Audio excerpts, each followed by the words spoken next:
Waalaikumsalam warahmatullahi wabarakatuh. Perkenalkan, nama saya Marwati, SPDSD, calon guru penggerak Angkatan 9 dari Kabupaten Karimun, Provinsi Kepulauan Riau. Di sini saya memasuki tahap demonstrasi kontekstual modul 3.1, yaitu pengambilan keputusan berbasis nilai-nilai kebajikan sebagai seorang pemimpin. Saya harus mewawancarai dua orang kepala sekolah. Di sini saya sudah ditemani dengan salah satu kepala sekolah yang ada di Kecamatan Murang. Assalamualaikum warahmatullahi wabarakatuh. Perkenalkan, saya Istiqomah, Kepala SD Negeri 002 Meral. Saya siap membantu Bu Wawa untuk memberikan informasi-informasi atau hal-hal yang Bu Wawa ingin wawancarai terkait dengan dilema etika atau rujukan moral yang mungkin terjadi di satuan pendidikan. Terima kasih Bu.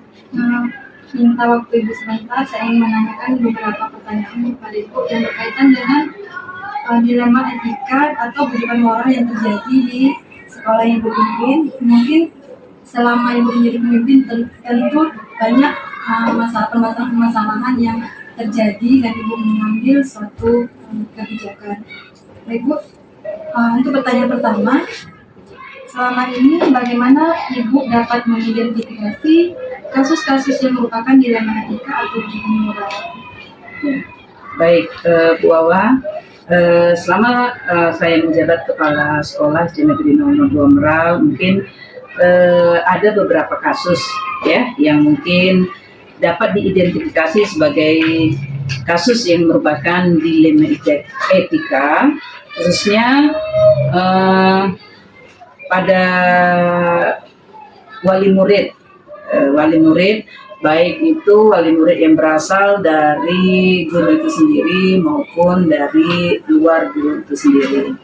Nah, kasus yang pernah terjadi di SD Negeri 002 Meral yang kebanyakan adalah kasus penerimaan peserta didik baru yang mungkin di luar kuota dari jumlah yang sudah dirapatkan oleh majelis guru. Akhirnya dengan komunikasi yang baik bersama orang tua wali murid, kita menemukan jawaban-jawaban yang mungkin orang tua itu bisa menerima seperti itu.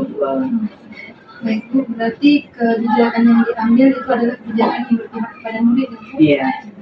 Untuk pertanyaan yang kedua, selama ini bagaimana Ibu menjalankan pengambilan keputusan di sekolah itu, terutama untuk kasus-kasus di mana ada dua kepentingan yang sama-sama benar atau sama-sama mengandung nilai kebajikan?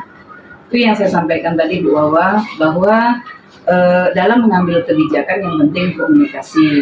Nah, di satuan pendidikan mempunyai kewajiban adalah untuk membantu murid untuk menerima haknya.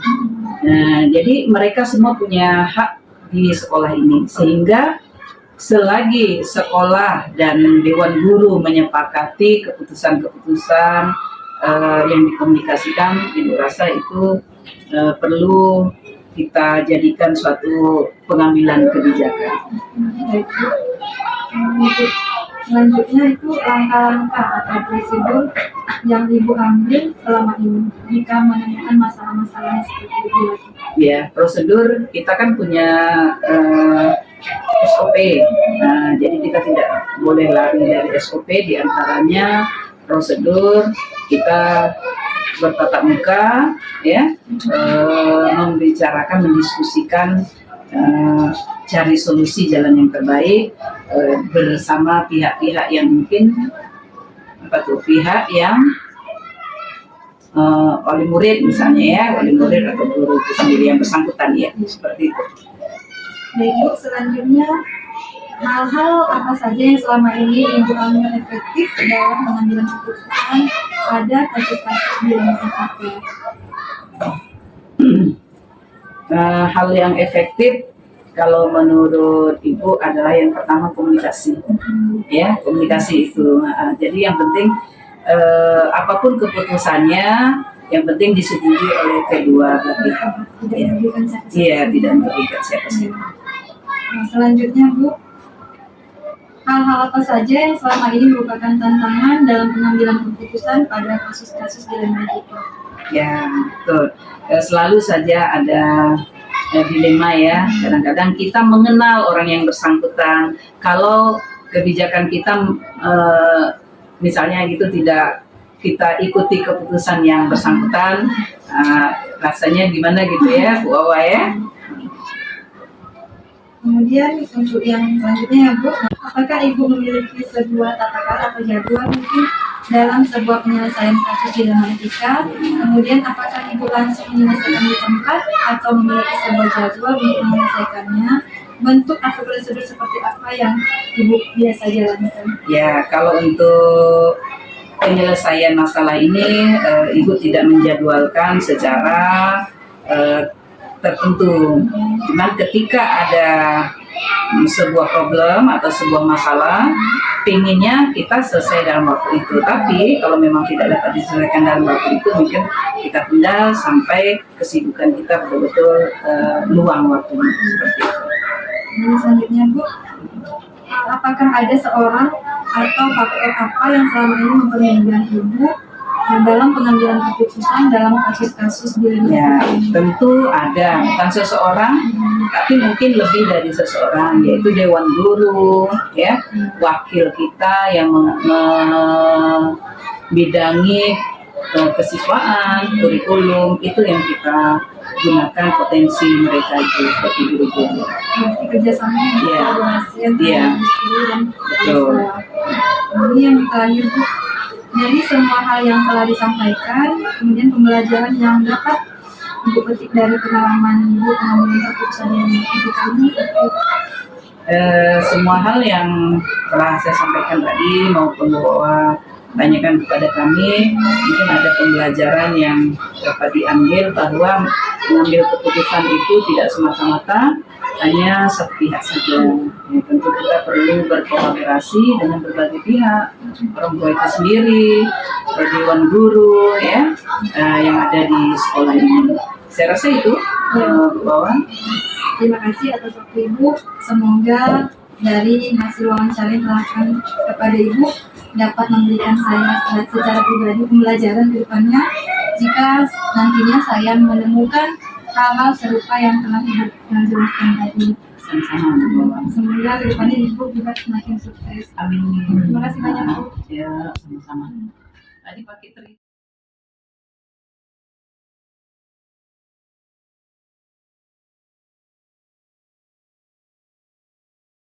Terima kasih waktunya Ibu sudah memberikan izin kepada saya untuk melakukan wawancara kepada Ibu, yaitu mengenai modul 3.1, yaitu pengambilan keputusan berbasis nilai-nilai kebajikan sebagai seorang pemimpin. Baik Ibu, saya akan menanyakan beberapa pertanyaan mengenai kasus-kasus yang mungkin selama Ibu menjadi pemimpin tentu banyak sekali dilema etika atau bujukan moral yang Ibu hadapi. Jadi saya ingin mengajukan 8 pertanyaan ya Bu. Oke. Yang pertama, selama ini bagaimana Ibu dapat mengidentifikasi kasus-kasus yang merupakan dilema etika atau bujukan moral? Terima kasih Bu Wawa.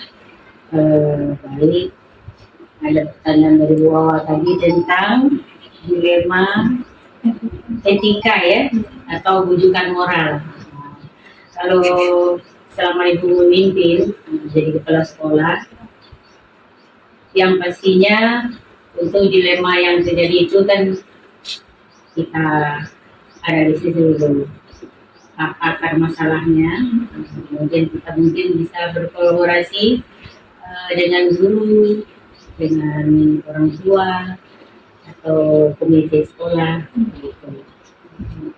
Apa yang menjadi dilema yang perlu kita cari dulu akar masalahnya. Baik Ibu. Selanjutnya, bagaimana Ibu menjalankan pengambilan keputusan di sekolah Ibu, terutama untuk kasus-kasus di mana ada dua kepentingan yang sama-sama benar, kemudian sama-sama mengandung nilai kebajikan? Untuk menjalankan pengambilan keputusan, kalau sebagai pemimpin itu tak bisa kita ambil keputusan sendiri ya. Kita tentu dah cari akar masalahnya, lalu kita untuk menyelesaikannya tentu harus secepat mungkin. Tapi untuk memutuskannya tuh ada yang mungkin kita tahu dulu berkolaborasi dengan tanya guru, dengan siswanya, dengan orang tua, dan pokoknya stakeholder di sekolah yang kita pimpin gitu. Ya. Kemudian langkah-langkah atau prosedur apa yang Ibu ambil dalam menyelesaikan masalah-masalah tersebut? Seperti Ibu bilang tadi, setiap masalah itu harus secepatnya kita selesaikan. Jadi untuk menyelesaikan itu ada tantangannya, mungkin kan, untuk ya ada tahap-tahapnya. Yang pertama kita tentu kalau untuk mengadakan musyawarah itu kita rancang dulu bila atau jadwalnya kan, kemudian kirim undangannya. Setelah itu tentu kita bermusyawarah untuk mengambil keputusan bersama untuk memutuskan apa permasalahan tentang etika atau rujukan moral tadi. Hal-hal apa saja selama ini yang Ibu anggap efektif dalam pengambilan keputusan pada kasus-kasus dilema etika yang disebutkan tadi? Untuk dilema etika yang sudah dijalankan, ada yang mendukung gitu ya, yang merasa bilang tadi itu yang efektif. Kita tentu cari yang efisien dan efektif. Selama ini kalau yang Ibu jalankan, dengan adanya berkolaborasi, kita tak boleh otoriter ya, tak bisa ngambil keputusan sendiri. Kita kan bermusyawarah, itulah yang efektifnya. Kita mengambil permasalahan itu, akarnya itu dari orang tua mungkin, dari guru, dan ini nanti kita duduk bersama, baru dapat keputusan yang baik. Baik Bu, jadi selama mengambil keputusan itu, apakah ada tantangan yang Ibu hadapi? Oke, kalau untuk tantangan itu pasti ada. Contohnya aja dalam bermusyawarah, masing-masing kita antar guru aja pasti ada beda pandangan. Tentu untuk menyatukan itulah sebagai tantangan. Dari sini mungkin dari pihak guru nyalahkan orang tua, barangkali orang tua mungkin nyalahkan guru. Latarnya pun berbeda-beda. Kalau orang tua mungkin dari segi latar pendidikannya, sosial ekonominya, tentu cara berbicaranya mungkin kan, cara menyampaikan pendapat, emosinya mungkin kan. Itu kan sebagai pemimpin masuk tantangan itu kan. Tapi kita juga harus bijak untuk tantangan itu. Kita dengan duduk bersama bisa kita selesaikan. Kemudian dalam penyelesaian masalah itu, apakah Ibu punya tata kelola atau jadwal contohnya bisa diselesaikan segera atau mungkin membutuhkan waktu atau langsung diselesaikan? Oke.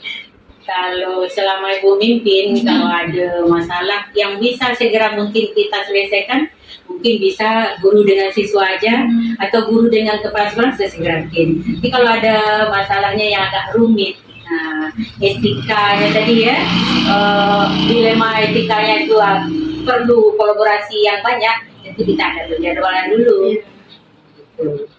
Nah, selanjutnya Ibu masih ada 2 pertanyaan. Adakah seseorang atau mungkin faktor-faktor yang selama ini mempermudah Ibu atau membantu Ibu dalam mengambil sebuah keputusan? Oh pasti. Kalau yang Ibu alami untuk mempermudah ini, itu tadilah berkolaborasi, bermusyawarah kan, ngambil keputusan yang terbaik.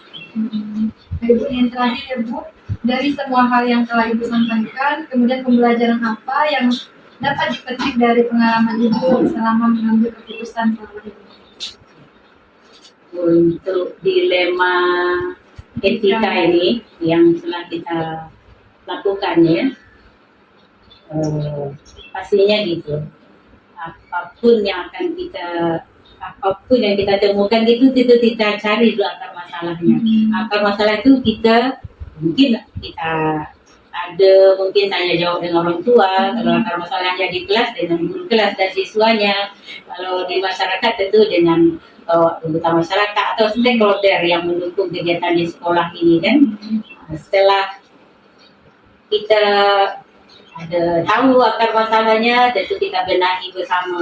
Cara benahi itu tadi kita tahu perlu ada jadwal, kita jumpa bersama buat rapat atau musyawarah. kita jadwalkan, nanti kita ambil masukan-masukan semua dan nanti baru diambil kata sepakat. Baik Ibu, terima kasih Ibu telah memberikan waktu Ibu untuk menjawab beberapa pertanyaan saya. Semoga kedepannya saya bisa mengambil contoh dari langkah-langkah yang telah dilakukan dalam pengambilan keputusan selama menghadapi bujukan moral atau dilema etika. Bisa menjadi pelajaran untuk saya dan bisa saya bagikan sebagai praktik baik untuk teman-teman yang lainnya. Dan semoga Ibu kedepannya semakin sukses. Amin. Ya, sama-sama.